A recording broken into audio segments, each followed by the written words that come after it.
that the person has had a long history of either inappropriate behavior that people would remember or criminal behavior. So that the individual that is on the camera looks to me like somebody who may very well have come into contact with law enforcement previously. It has now been more than 2 months since an 84-year-old woman was taken from her home in Tucson, Arizona in the middle of the night. The cameras caught a masked figure. Her blood was found on the porch. Her pacemaker disconnected at 2:28 in the morning. And then, nothing. What investigators have built since then is a case full of promising leads that keep hitting dead ends. Controversial missteps that insiders say cost the investigation precious time. And now, for the first time, a detailed suspect profile built not on hunches, but on cold, hard statistics. Today, we're not going back to the beginning. We're going to where this case stands right now. Because if you've been following this story, you already know who Nancy Guthrie is. You already know about the family. You already know the night she disappeared.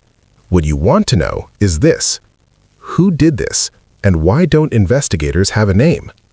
Let's get into it.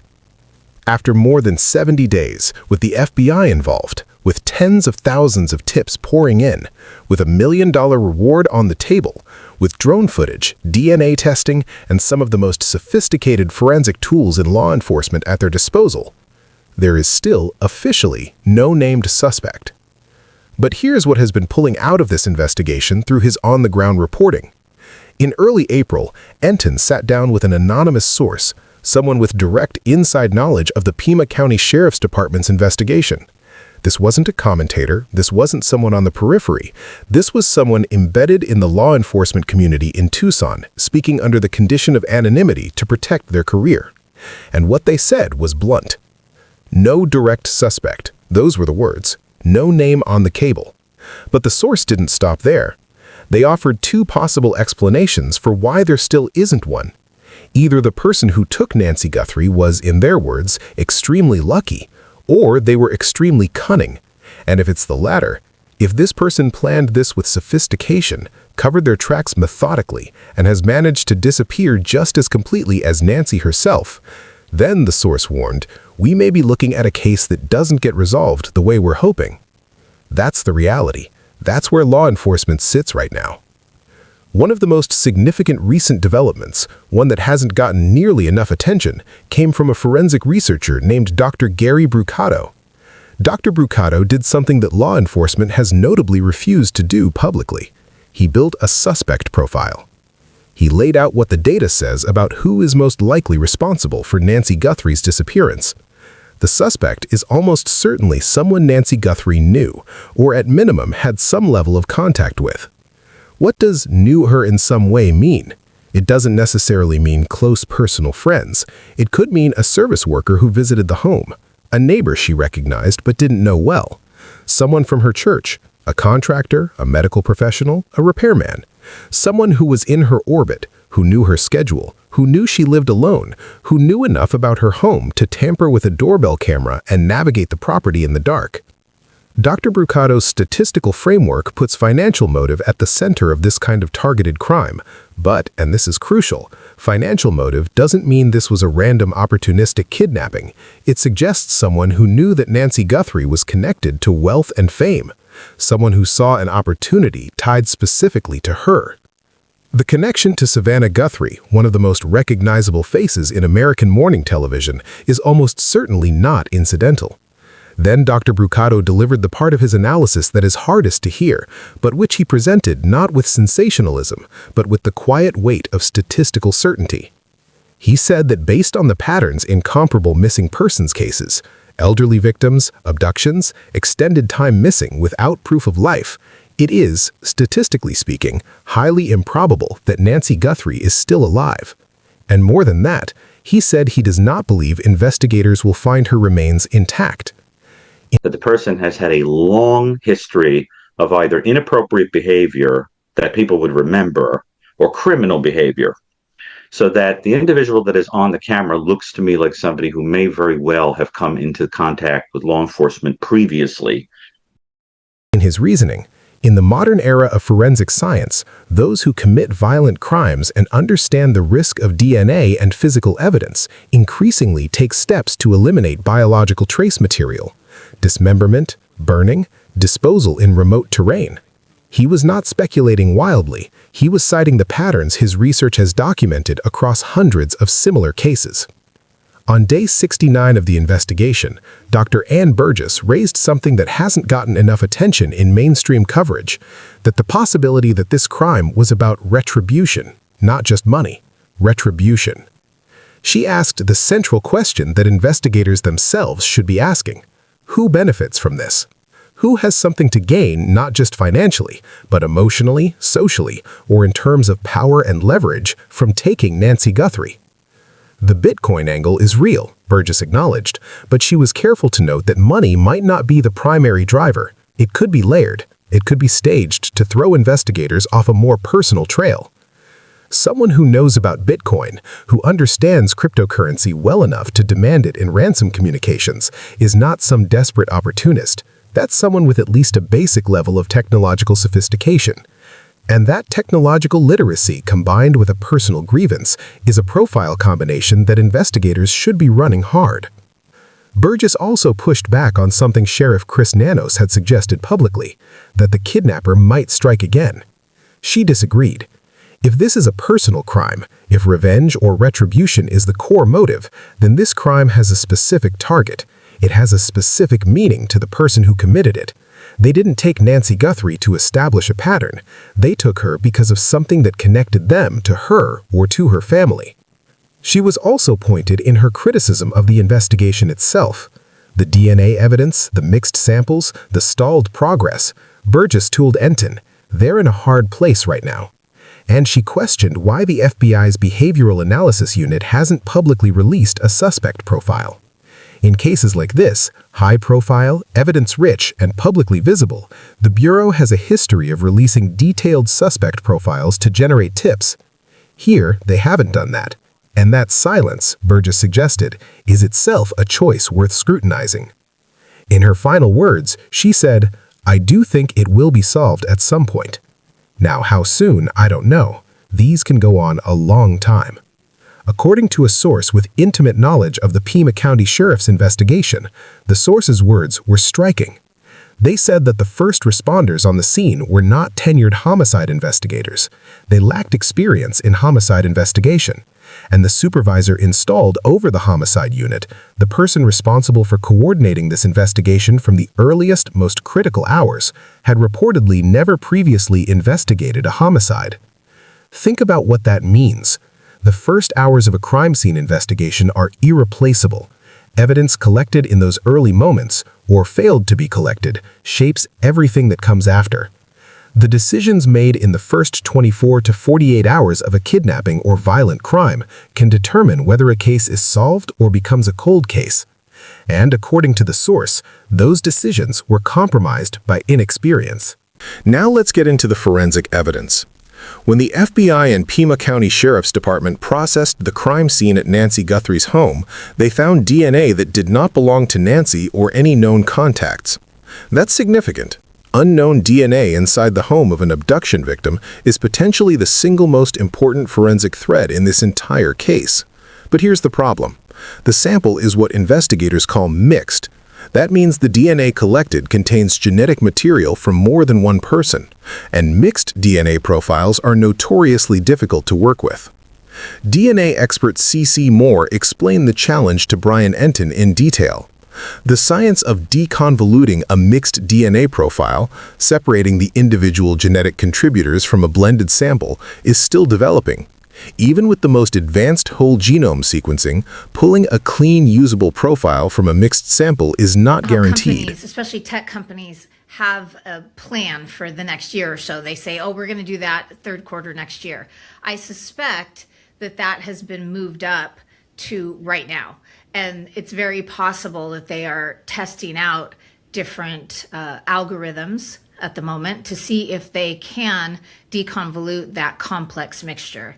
I fear that it's the only thing they may have to work with right now. Moore made a point that investigators should take seriously. She believes there may still be DNA at the home that hasn't been fully recovered. The house was returned to the family before the full forensic picture was established. If the FBI goes back, if they do another sweep with fresh eyes and the latest collection protocols, they might find samples that were missed the first time. I would have crime scene investigators return to that home and continue trying to find sources of the DNA, because DNA is quite hardy. It lasts. I've worked cases where they've detected DNA decades later. And some of my cases where we think we're dealing with the perpetrator's DNA, it's actually DNA from someone who lived in that home many, many years earlier. So I believe that it's possible that that person that needs to be identified, or persons, do have DNA at that crime scene, even if it hasn't been collected yet. Surfaces that weren't swapped, areas that weren't prioritized. And Moore added one more possibility that's almost cinematic in its forensic logic. If the masked suspect really was holding a flashlight in his mouth during the surveillance footage, as the video strongly suggests, then saliva may have been deposited on that flashlight. If that flashlight, or any object the suspect touched with his mouth or bare skin, was left at the scene or in the area, there could be a clean, usable profile sitting out there waiting to be found.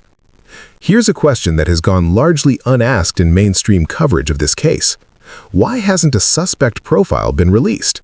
In previous high-profile cases, the BAU has released detailed profile information: age ranges, psychological characteristics, behavioral patterns, likely occupation types, likely relationship to the victim. That public-facing profile work has cracked cases. But here, they've stayed silent. Dr. Ann Burgess went further, suggesting that investigators may need to reach out to a broader network of skilled experts. Why can't they go to a group who really does this? She said to Enton. The implication being that the expertise required to solve this case may need to come from outside the agencies currently leading it. That's not a comfortable thing to say, but 70-plus days, no named suspect, no confirmed proof of life, the discomfort is warranted. Indiana cold case detective Brian Martin raised one more theory on Brian Enton Investigates that I want to walk through, because it changes the frame on where Nancy Guthrie might be right now. Martin's theory is this. Miss Guthrie, from my understanding, was not in the best of health. She needed medication, underestimated Miss Guthrie's health, and thought, well, we'll take her. This will be easy. We'll hold on to her at an unknown location for a day or two. Things went sideways. Things went wrong. And what they had to do is they had to it sounds horrible. They had to dispose of Miss Guthrie because she was no longer of value to them in that monetary gain that they're hoping to get. Tapper may have fundamentally miscalculated Nancy Guthrie's physical condition. She is 84 years old. She has mobility limitations. She takes daily medication for a chronic condition. Her pacemaker was the device that gave investigators their most precise timeline data on the night of the abduction. It disconnected from her phone at 2:28 in the morning, suggesting she was moved out of Bluetooth range of her devices at that moment. Martin's concern is that whoever took Nancy thought maybe that holding an 84-year-old woman for a day or two, extracting a ransom and then returning her would be manageable, that she was a simple target, that she wasn't high risk to hold. But the physical reality of forcibly removing an elderly woman with a pacemaker and mobility issues in the middle of the night, the stress, the physical exertion, the disruption to her medication schedule could have triggered a medical crisis that the kidnapper wasn't prepared for. If Nancy suffered a cardiac event or a medical emergency during the abduction, then the kidnappers may have been left holding a situation they had no plan for, which, in Martin's words, is horrible, but possible. They may have had to dispose of her because she was no longer of value to them alive. That theory doesn't mean it's hopeless. Martin himself said clearly he does not consider this a cold case. There's still electronic evidence to be mined, re-interviews to be conducted, tips coming in. The investigation is alive. But the working assumption of investigators and experts has shifted. The question is no longer just, where is Nancy Guthrie? It's becoming, what happened to Nancy Guthrie and who is responsible? Let me bring this together with the question you really came here for. What is the one thing most likely to break this case open? Based on everything we've covered, Dr. Brucato's statistical profile, Dr. Burgess's behavioral analysis, the forensic evidence, the DNA challenges, the ransom note patterns, The investigative missteps. Here is where the real answers are most likely to come from. Number 1. The DNA. If investigators can go back to the home, collect additional samples, and isolate a usable profile from the mixed DNA found at the property, genetic genealogy could crack this case the way it cracked the Golden State Killer. C.C. Moore believes a usable profile may still be out there. The technology is advancing. The FBI has access to private labs eager to help. This may be the most direct forensic path to a name.